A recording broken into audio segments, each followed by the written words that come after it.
Welcome to Iron Financial. We're the place you come to forge a stronger portfolio because we put market darlings through the fire. Today, we've got a legend on the anvil, Ferrari. The ticker is RACE. Now, after their latest earnings, the stock is just screaming down the straightaway. But listen, we're not here to admire the paint job. We are here to run a full-scale, no-holds-barred stress test. Our mission today is simple. Find out if this thing is a finely tuned investment machine or if it's a luxury lemon that's about to break down at 200 miles an hour. Let's get to work. All right, here's our plan of attack. It's a 6-point inspection. First, we'll join them on the earnings victory lap, check out that showroom appeal. Then, we're going to pop the hood and inspect the real growth engine, profitability. After that, we put the entire frame up on the lift to stress test the financial foundation, the balance sheet. From there, we're going to have a serious debate about that price tag. Then, we'll look at the road ahead before we deliver our final verdict. Is Ferrari an opportunity, or is it a trap? So let's start where everyone else does, the showroom. For a brand like Ferrari, the earnings report isn't just a report. It's a performance. The headline numbers, they have to be absolutely perfect. And this last quarter, man, they put on a clinic. This is precisely the kind of report that creates a feeding frenzy, pulling investors in left and right. On the surface, it looks like a complete masterpiece of financial strength. And this right here, this quote from the CEO, Benedetto Vigna, this is the absolute bedrock of the bull case. Just stop and think about the sheer power in that statement. They have a clear line of sight, a guaranteed pipeline of demand, all the way into 2027. This isn't just selling cars, this is curating a multi-year backlog of desire. It's the ultimate proof of pricing power and brand invincibility. I mean, when you can tell your customers they have to wait years just for the privilege of giving you their money, you are not in the car business anymore. You're in the power business.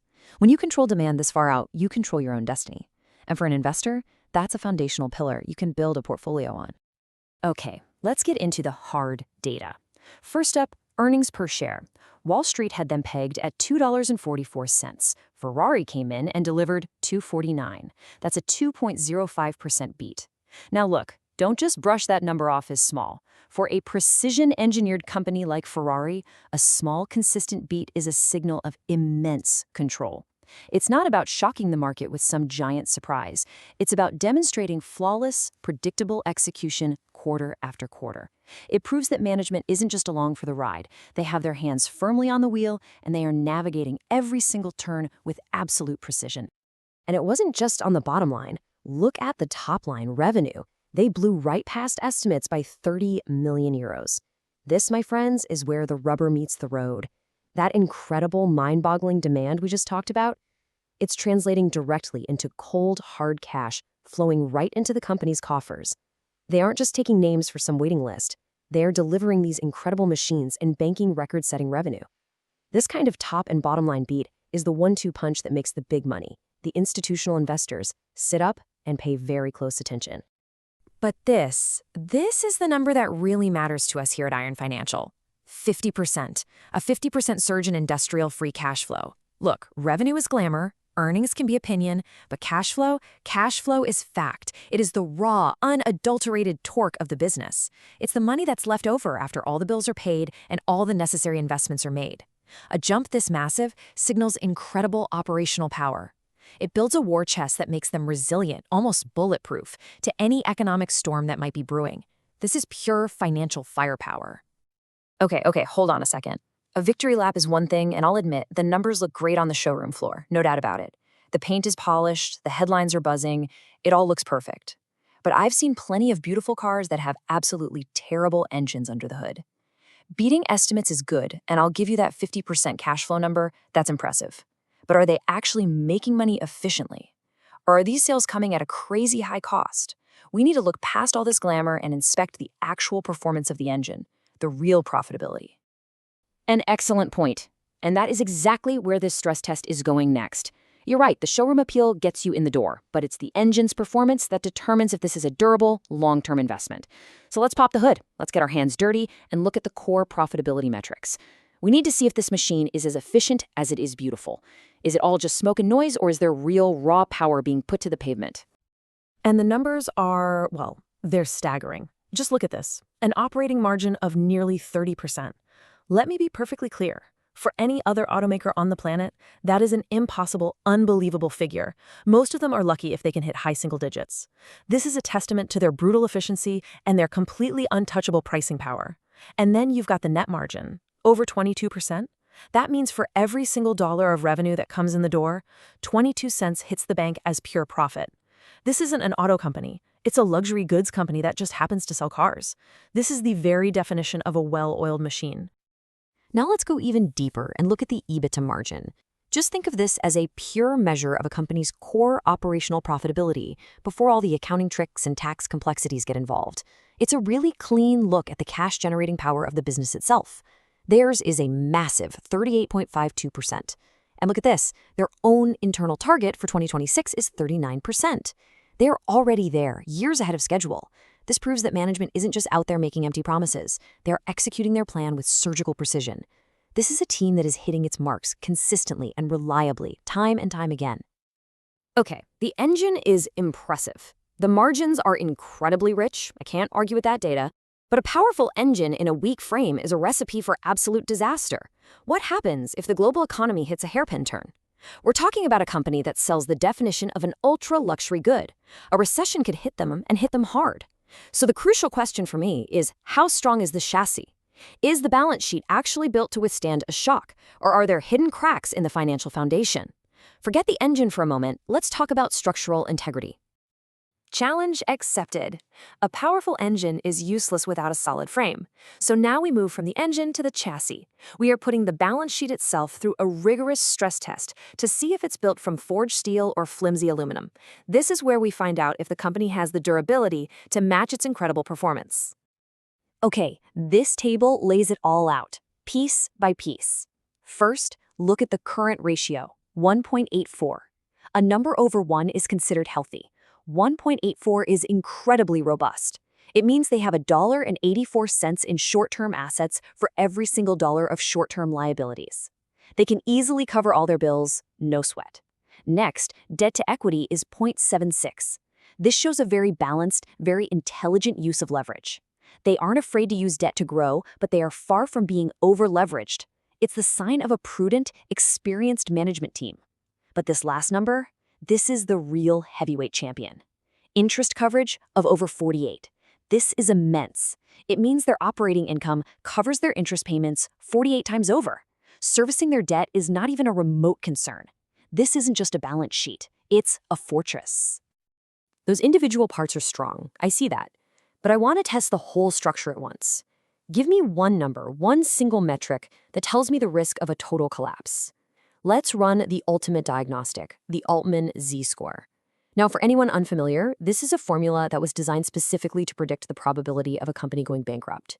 A score below 1.8 means you're in the red zone, in distress. Anything above 3.0 is considered safe. So let's see the score. Let's put this to the test. Here's your answer, 7.52. That is not just safe. That is a fortress built on a mountain of granite. A score this high means the risk of financial distress is practically zero. It is the mathematical, undeniable proof that their profitability, their leverage, and their efficiency all combine to create a rock-solid foundation. So can the structure handle a sharp turn? The Z-score says it can handle a direct impact from a meteor. This chassis is forged from solid steel. The stress test is passed with flying colors. Fine, you got me. I'll concede. The company is a fortress. Quality engine, quality frame. It is a beautifully engineered machine from top to bottom. But that brings us to the most important question for any investor. What is the price? You can have the best car in the world, but if the dealership is charging you 10 times what it's worth, it's a terrible deal. The company is great, but is the stock a good buy? Let's talk about the price tag, because that's where I see a major potential problem. A fair pivot. A very fair pivot. Quality is established. Now we have to talk price. The price-to-earnings ratio is sitting around 33. And let's be absolutely clear. That is not cheap. You are paying a premium for this name. But context here is critical. First, look at this chart. That PE is actually near its 5-year low. You're getting the chance to buy this best-in-class asset near the bottom of its own historical valuation range. Second, and this is crucial, you can't compare it to Ford or GM. You have to compare it to other elite luxury brands. Hermes trades at a PE over 40. LVMH is consistently in the high 20s or low 30s. In that context, Ferrari's premium starts to look much more reasonable. It suggests you're paying for quality, but you're not paying an insane price for it. But that's the classic trap, isn't it? Saying it's cheap for Ferrari is like saying a mansion is cheap for Beverly Hills. It's still incredibly, unbelievably expensive compared to the rest of the market. A PE of 33 is a growth multiple. It's pricing in years and years of flawless execution. Any stumble, any slowdown in the luxury market, and that premium could just evaporate overnight. So I have to ask the question again. Is this a genuine value opportunity for a best-in-class asset, or is it a value trap, where you're just buying at the low end of an already overinflated range? That is the central debate, and you are absolutely right to raise it. The only way we can even begin to answer that question is to look forward. A high valuation can be justified if the road ahead is a clear, open highway, but it can be a massive liability if there are roadblocks. So let's move our analysis to the future. Let's examine the risks and the strategic shifts that could either justify this premium or cause it to completely collapse. And make no mistake, the roadblocks are significant. First, as I mentioned, this is a consumer cyclical stock on steroids. It lives and dies by the spending habits of the ultra-wealthy, which can be incredibly fickle in a serious downturn. Second, you have the regulatory hammer hanging over their heads. Emission standards are tightening globally, and that forces massive, eye-watering R&D spending. And that leads to the biggest risk of all, the transition to electric. This is a company built on the sound, the soul, the very essence of the internal combustion engine. Pivoting to EV is an existential challenge. It's costly, it's difficult, and it risks alienating their core, loyal customer base. These aren't just small bumps in the road. These are mountains they have to climb. But look at how they're navigating those risks. This slide shows their updated 2030 strategy, and frankly, it is a masterclass in pragmatism.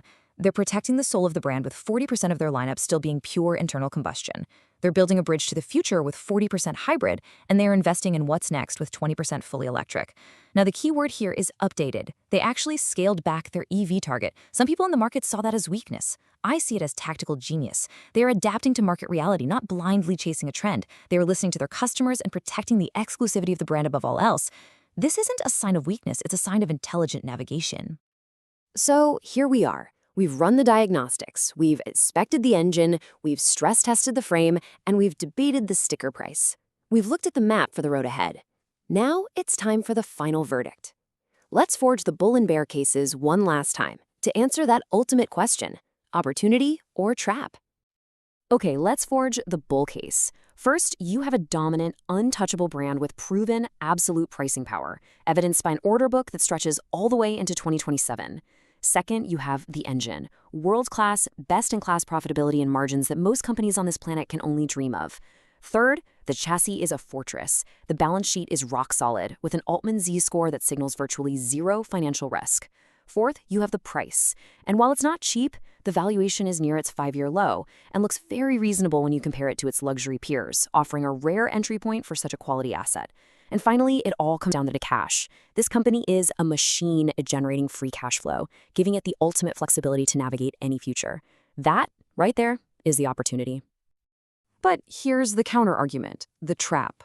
That high PE ratio is undeniable. You are paying a significant luxury premium, and that leaves absolutely no room for error. The stock is highly exposed to the whims of the global economy. A serious downturn will impact demand regardless of what the current order book says. The transition to electric vehicles remains the single biggest execution risk on the table.